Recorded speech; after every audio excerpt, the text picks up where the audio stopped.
So let's get rolling with our celebration today. We're going to start out with our opening platform treatment, and we have Judy Ailey with us this morning. I've known Judy for a very long time. She's actually one of the practitioners that I remember when I first came to the teaching when it was at the Woodruff Arts Center. So wonderful to have you with us here this morning. Please welcome Judy Ailey.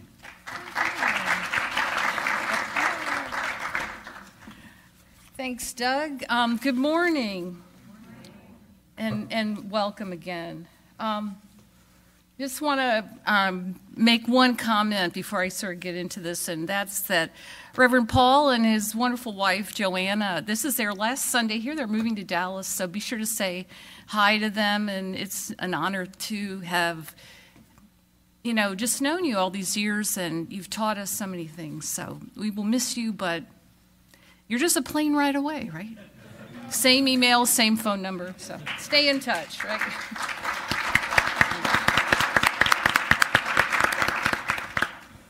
Well, I just wanted to say that, with this teaching, I spend some time every day reading and studying information. I'm either reading a book or the textbook or whatever. Then I spend some time meditating and doing affirmative prayer or spiritual mind treatment for myself and also for other people. And recently I was taking a class with Dr. Bob Dean, our senior minister, who's on a well-deserved retreat this weekend. But at his direction, I've become more deliberate and systematic about really tracking kind of the results of my prayer work for myself and for other people. So I just want to tell you this story that I have a dear friend I've known this guy for like 35 years or something, and I've been doing prayer work for him for a long time. And this friend has a diagnosis of Parkinson's disease. Not a fun diagnosis for sure. Anyway, over the past years, he also ended up having 2 separate back surgeries. And, I don't really know if those are related to a diagnosis. I don't really care. In my spiritual work, it doesn't matter. And the other thing about him is he didn't really manifest a lot of the typical symptoms of Parkinson's. But the thing that he was dealing with the most was that after the back surgeries, he still really had a lot of back pain. It was just, it's just really hard to see somebody in that much pain, and he didn't want to go the opioid trip, that whole thing. He just really, that's not him. So I have been doing prayer work for him to have peace and ease and a feeling of well-being in his body. And, I've been doing this for a while. Nothing seemed to work.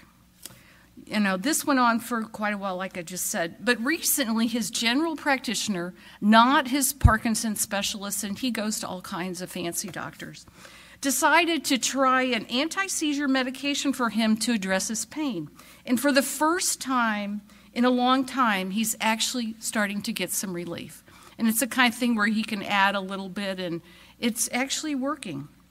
So this, to me, is a demonstration that I'm tracking, that I'm saying this is spirit working through standard medical knowledge. Spirit heals instantaneously, but I also believe that our medical community is full of the wisdom of the universe too. It's interesting because right around the time that he got some relief from this, his Parkinson's symptoms, as he puts it, started to blossom. How ironic. So now my prayer work for him has shifted to knowing perfect ease of movement, balance, and stamina. I know that this teaching works. I don't have some special power. It's my faith in spirit working through me and my prayer that allows things to happen. Some people might say, well, when things like this happen, it's really just a coincidence. Well, that's one point of view. But I believe that when we speak our specific words into this universal law of good, that it does respond to us, that we plant seeds, we plant mental equivalents that take on a life of their own, and they move towards definite demonstration. So this is the truth, and that's my story, and I'm sticking with it. And the other thing, I don't want all this stuff to fall off here, okay, is that there's a group of us that meets every Sunday at 10 o'clock. It's open to anyone just down the hall. And we are studying the Science of Mind textbook. And there's a little flyer that gives you a daily reading. It skips all over the textbook. But by the end, you finish the textbook. But it's really been powerful. So I just encourage you, if you like what you hear and want a deeper connection, deeper understanding, I encourage you to come to that. But anyway, I'm going to read a little paragraph that was in the readings for this week that was very powerful for me. This is on the bottom of 148 for those of you who want to know where it is. All right, here it is. We should strive toward a perfect vision, a perfect conception. We should expand our thought until it realizes all good, and then cut right through all that appears to be and use this almighty power for definite purposes. We should daily feel a deeper union with life, a greater sense of that indwelling God, the God of the seen and of the unseen within us. When we speak into this mind, we have sown a seed of thought in the absolute, and we may rest in peace. We need not make haste, for it is done to us as we believe. In that day that they call upon me, I will answer. So let's go from that, and I want to lead us now in a spiritual mind treatment or affirmative prayer. And please accept this for yourself. I'll make every effort to do it in the first person, but sometimes I slip up. But let's just know this together. Let's just know that it's really all one. There's one power, one presence, one spirit, one life, and it is a power for good.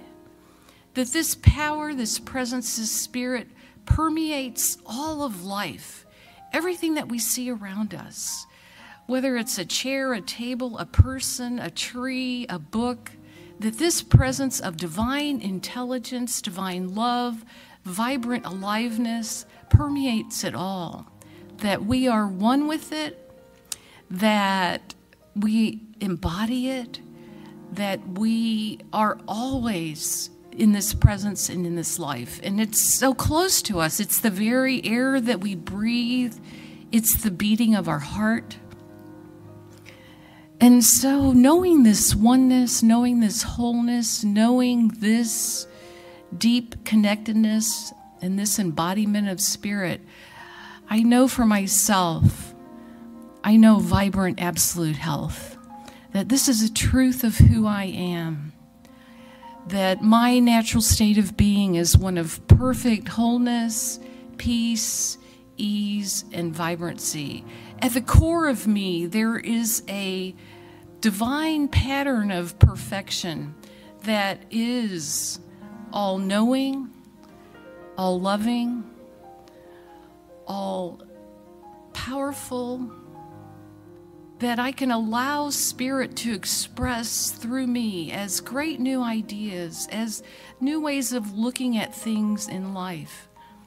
And as I look at the world around me, and as I look at situations that we have all confronted in the recent days, we know that all is really in perfect order, and Spirit permeates it all. And with our eyes, we look at it to see behind the appearance of anything that may not appear to be good, to see the good that is there. That this presence, this power, this life, this peace does express everywhere. And this is who we are. This is our divine birthright. God is for us.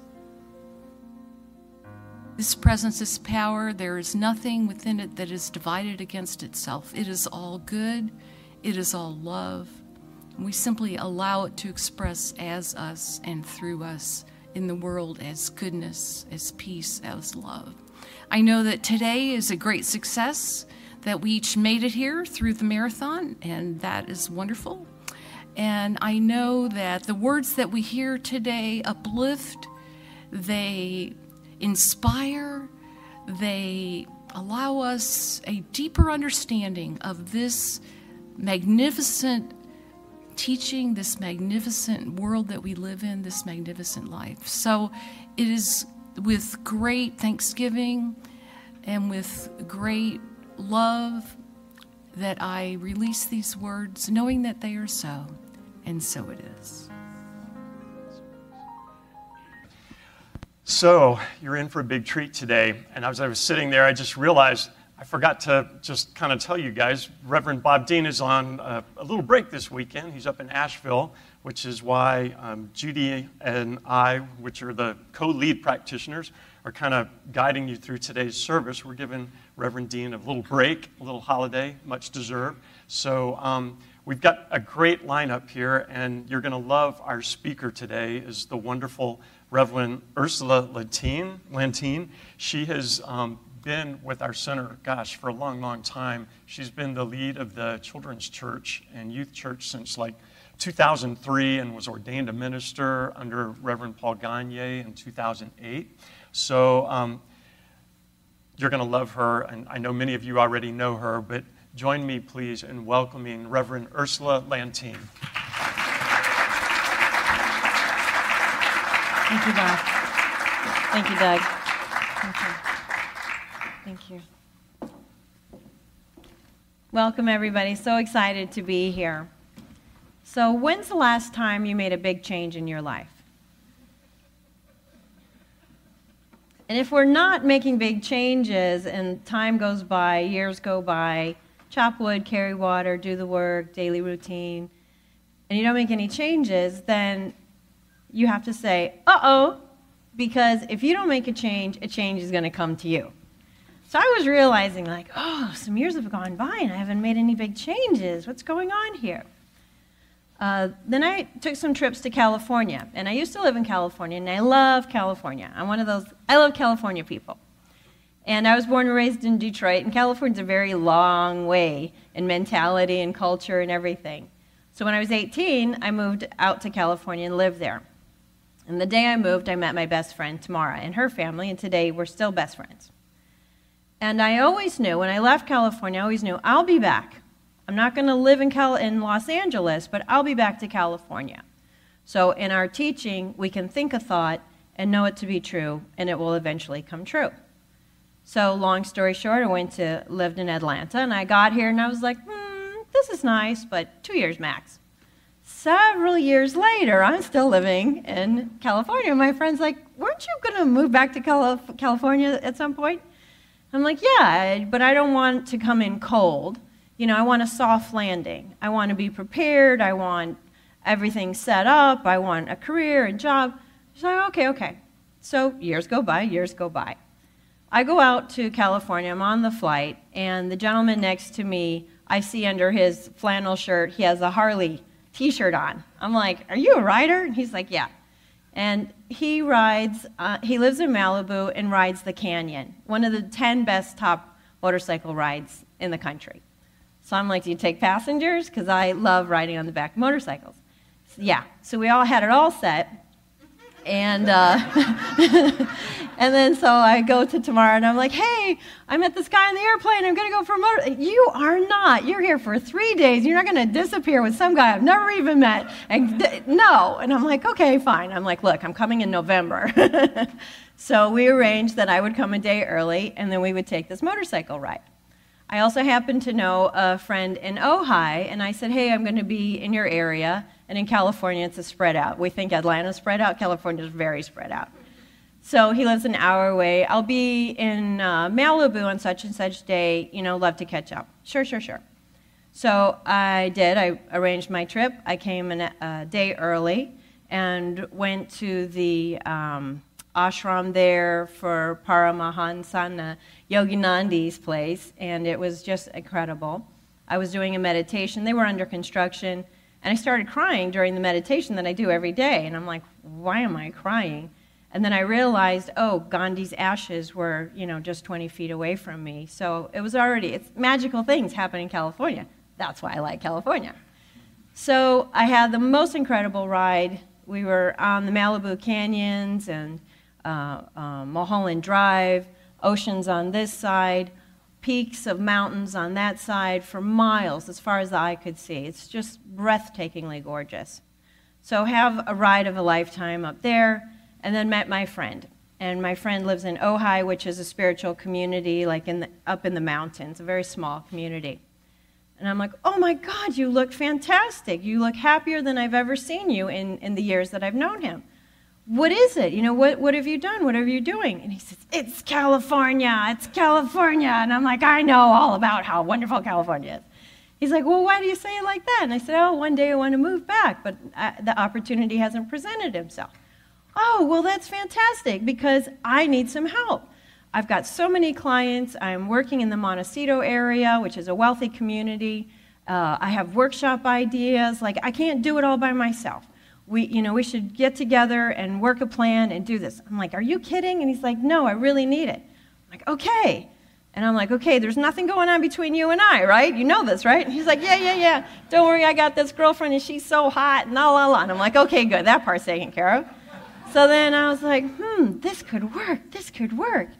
So we talked more about it, and then I brainstormed with Tamara, and she's all about me moving to California. She's like, you can live on my couch. I don't care. Like, you're my family. I want you here. And she's married, and she has 2 beautiful children, and they all love me and welcome me. It's all my family, so that's good, too.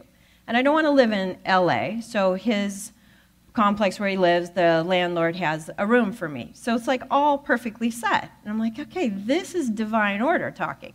So I came back to Atlanta, and I thought about it. So the 3 things, there's so many things that I wanted to share with you today, but I boiled it down to 3 main points. One is self-care, how important self-care is on the spiritual path, and even if no one is awake spiritually, self-care is still very important, but more so on the spiritual path because it's a very individual world. And sometimes we're in places and spaces that have no references from our life previously. So when we're on the spiritual path and we can do self-care, it gives us a consistency that we can depend on. So for me, I do my prayers and meditations in the mornings.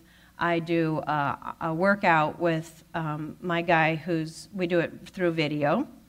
I do trade session because I do subconscious work with my clients. So I trade with a colleague, and we do that twice a month. And I have a mastermind partner. Every Friday we check in, and we're not setting goals and money, things like that. We're setting intentions for ourselves for the week based on our experiences currently.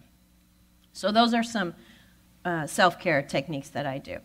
The other thing I wanted to talk about is one person. It just takes one person to make a very big difference in our life. So when I'm stepping out into this adventure that I don't know, there's no guarantees, like how's this going to happen? When's this going to do? All these questions come up, but I know it just takes one person. So I'm just looking for one person. And I know that I'm that one person for the people in my life because a part of my job description is to make a difference.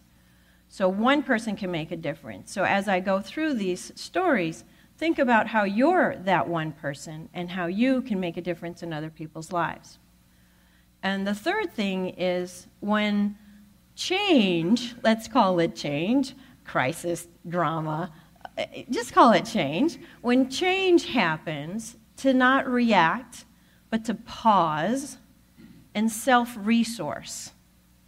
So when I say self-resource, because on the spiritual path, there's not a lot of exterior resources, not a lot of physical resources, or people who live in a different consciousness than we do won't get like, what do you mean you're moving to California? Why?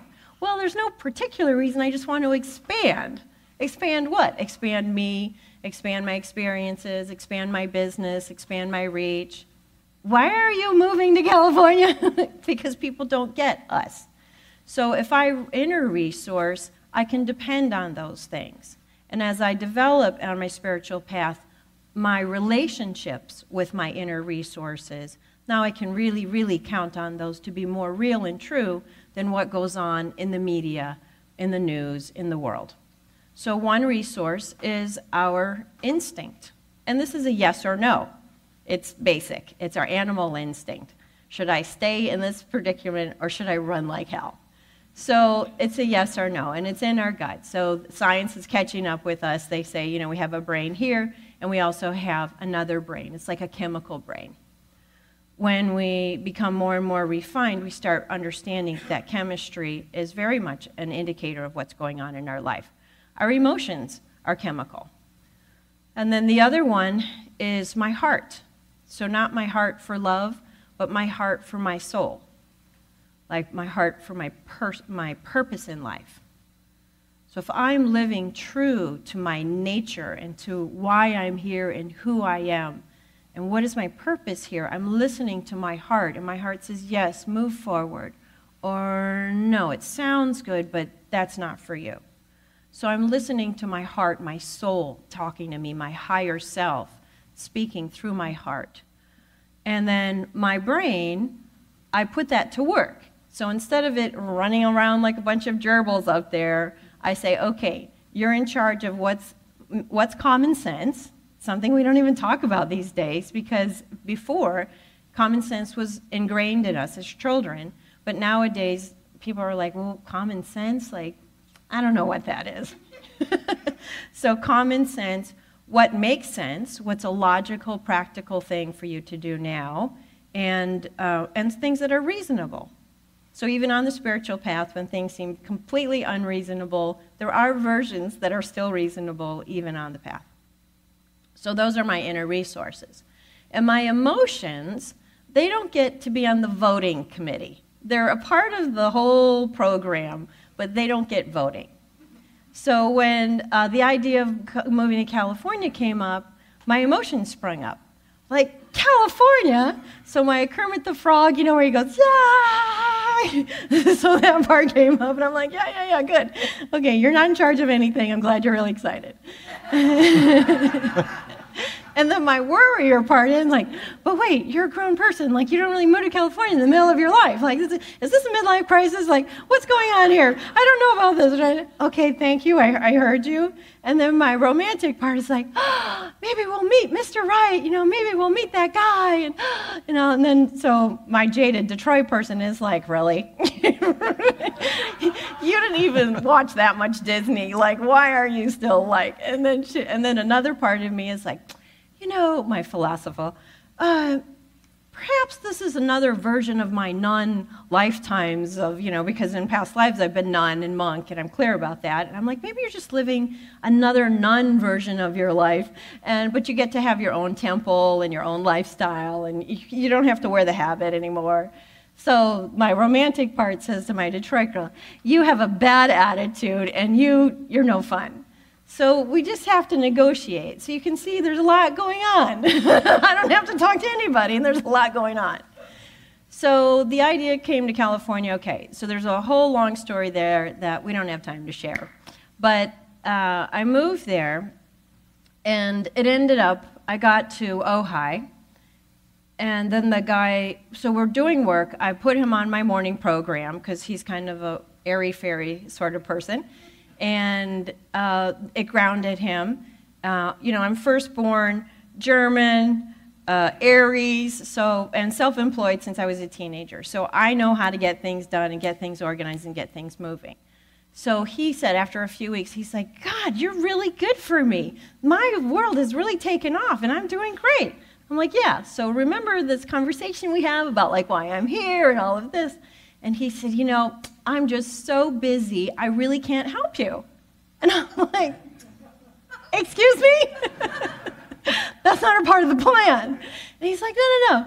And I said, no, I needed you to introduce me to people because remember I was going to do home management in Montecito because they only have a 40% occupancy rate. So only 40% of Montecito is actually living there. The rest of these mansions are unoccupied because it's people's third and fourth home. So being a realtor and being a minister, I'm a perfect person to do house sitting for them while they're gone. So that was going to be my living place. And he, knowing the Montecito people, could get me into that community, and that would be that. So that was that plan. Reasonable, right? Logical, right? So, but no, he's too busy to make these introductions. So I'm like, And then I just went to inner resources because I knew arguing with him or trying to like shake sense into him was a waste of energy. So when we're walking the tightrope of adventure, of putting ourselves out into something new, we don't have time for drama. Drama will come, but we don't have time to buy into drama or to get upset by drama. So we have to stay on our straight and narrow. So, so my resources, I was doing self-care, and I was just doing my internal resources as well here. And then I was like, okay, I need one person to help me to get out of this. A lady on Facebook is like, oh, you have to meet Hale. You have to meet Hale. And I'm like, I don't even know this lady. Who's this lady? Okay, yeah, I have to meet Hale because my new job in California is to meet new people. So I'm like, hey, Hale, this lady on, yeah, me too. Okay, we met for lunch, and we hit it off completely well. He's like a grandpa-type person and very gentle. We spoke the same language. We knew the same things. Had a 2-hour lunch, and it was great. And he lives in Carpinteria, which is a small beachside community. Ojai's a mountain area. Santa Barbara and Montecito are other towns over in here. So we met and hit it off, and he said, listen, I usually go to Atlanta 6 weeks at a time and rent my house out while I'm gone. No one's renting it, so if you and your cat, Samantha, want to come and spend the weekend there as you're moving to, propagating or meeting new people in Santa Barbara, you're more than welcome to. I said, okay, great, which is a very generous offer, but when you meet a brother or a sister or somebody you really connect with, you can trust them and you know who they are. So that was the deal. And then, so I'm sitting in Ojai with my friend, who's not being my friend right now, and I'm like, oh my God. So I couldn't be mad at him, but I was very angry because this is not cool. So instead of dealing with him, I had to deal with my anger. So me and my anger had to sit day after day. I'm mad, I know you're mad. But this, and so back and forth, until I could calm it down. And then so I just moved through that. And then one day, and I would just sit at the edge of my bed, because I had nowhere to go, nothing to do. So I would just sit on my bed and work these things out. And then one day I felt anxious. And I'm not an anxious person. I'm an emotional person, but I'm not an anxious person. And I'm like, whoa, this is not cool.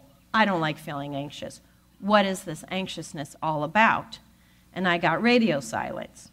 So when I get radio silence from my spiritual voices inside and my resources inside, I know that I just need to be still. Be still and be aware. And it said, get out, get out, get out, get out. And I was like, this is scary now. So I'm like, okay, how do I get out? How do I get out? And it's not that when fear comes in, it stops so we can make a decision. Fear comes in and stays until we make a decision. So I realized, like, oh, Hale, let me call Hale. And I said, Hale, I can't afford your whole month thing, but can I come and live there, and I'll pay you this and whatever. And he's like, yeah, that sounds fine. Come on down. So I drove down the mountain, got the key. He left. And then I'm like, that's it. I packed everything up, and I moved down there. And had Thanksgiving, and that was lovely, and then came back. December 4th, my friend Hale calls, and he's like, are you okay? And I'm like, yeah, I'm great. Are you okay? And he's like, no, are you okay? And I'm like, yeah, I'm okay. And he's like, look out the window. And I look out the window, and we have mountains coming out here, and the beach is over there. And I see this giant red cloud moving quickly across the sky. And I've never seen a red cloud before. I said, Hale, there's a red cloud out there. That looks kind of like fire. And he's like, yes, the mountain's on fire. Ojai is on fire. I'm like, whoa, this is cool. So I said, okay, what do I do? And he's like, nothing. You do nothing for now, just keep an eye on the fire. I'm like, but the mountains are on fire, and I can see the fire. And he's like, yeah, I know, but just stay cool and stay informed. So TV, by the way, is not a resource. TV is entertainment. TV is paid programming. So forget the news. The news is not what you think it's supposed to be, so don't depend on that.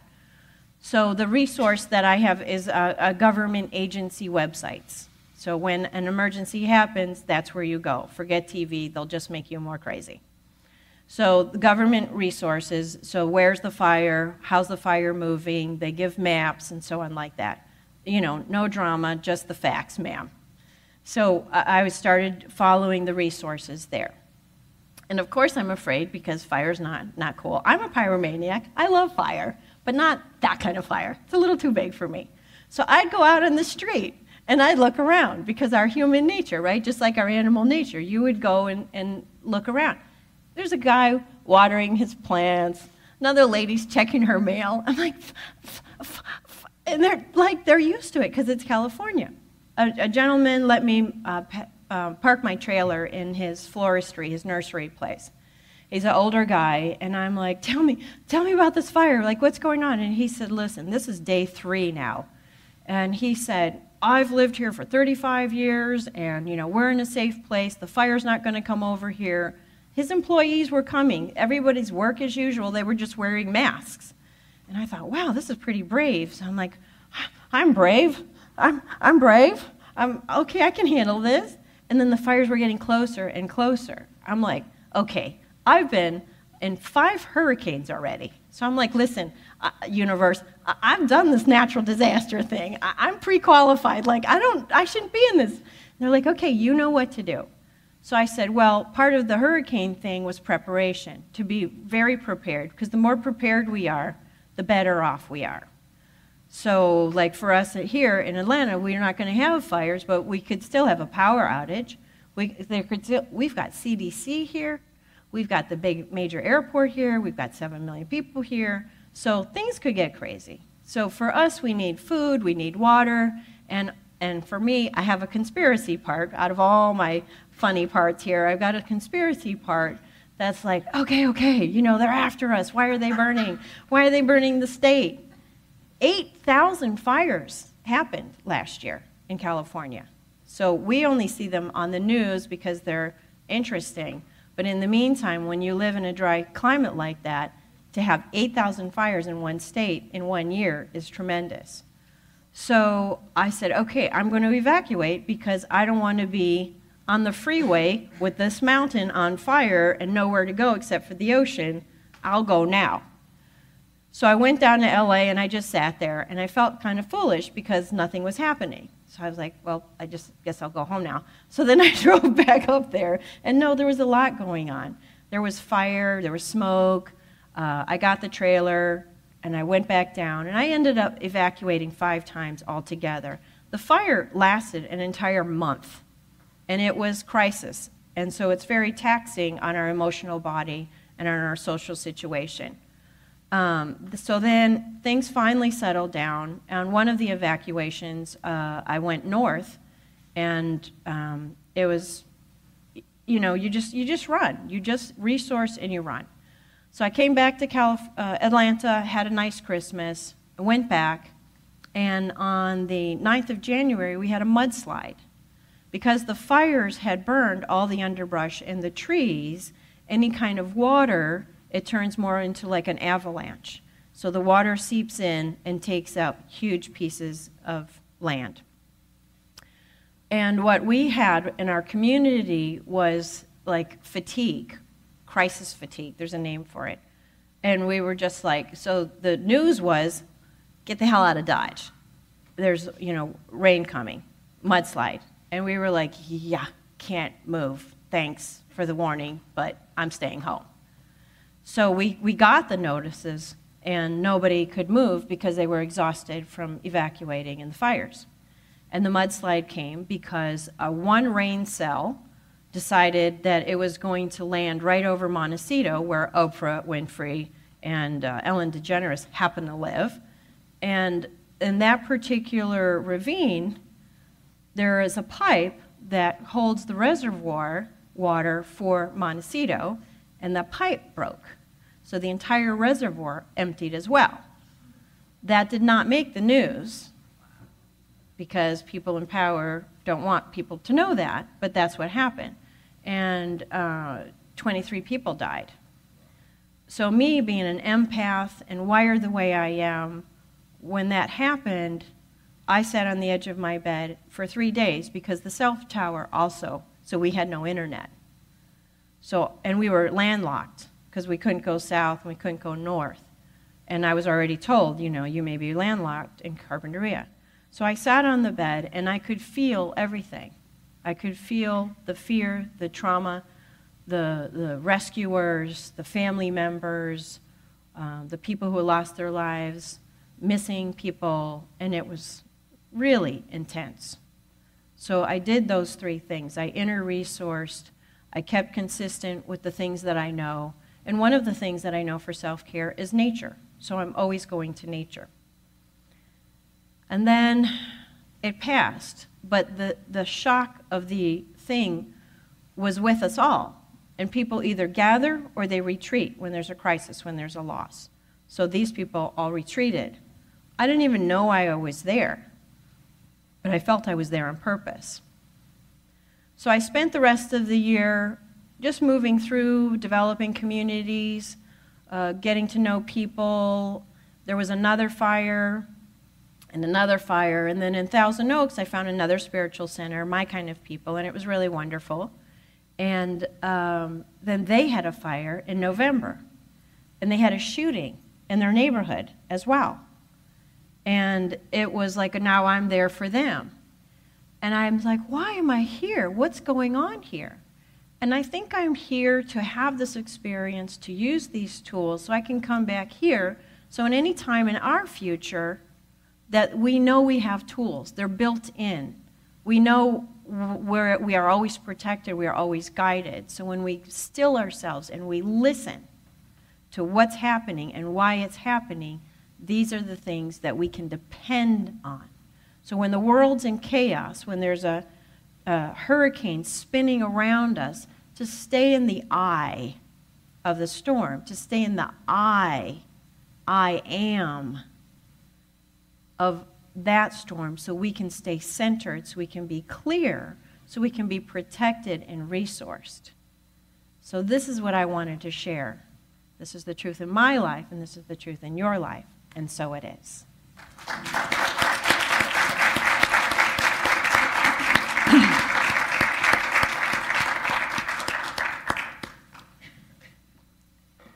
And now we're going to do a treatment. If you could unfold your body.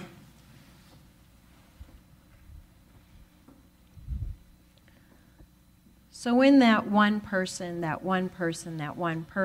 I came to know that one is actually all.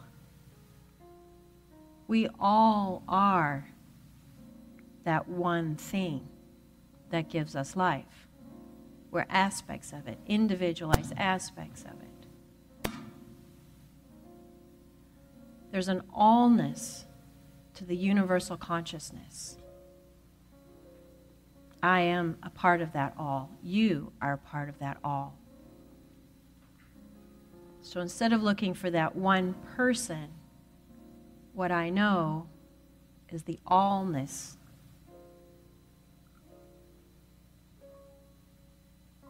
All.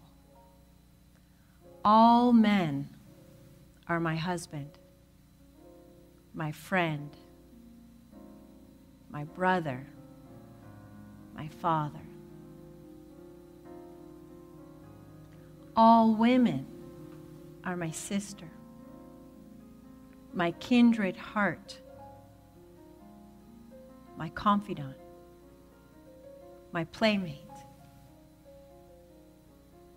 All children are my gods and goddesses, my teacher, my human angel. All elders are my grandfather and grandmother, my ancestors, my older self talking to me face to face. We are all in this together. We are all here on purpose. We are all here to love and be loved. It's that easy and it's that simple. I'm grateful to know this. I'm grateful to be this and to share this. We can relax into this allness within the one. Releasing this treatment into the consciousness. And so it is. Amen.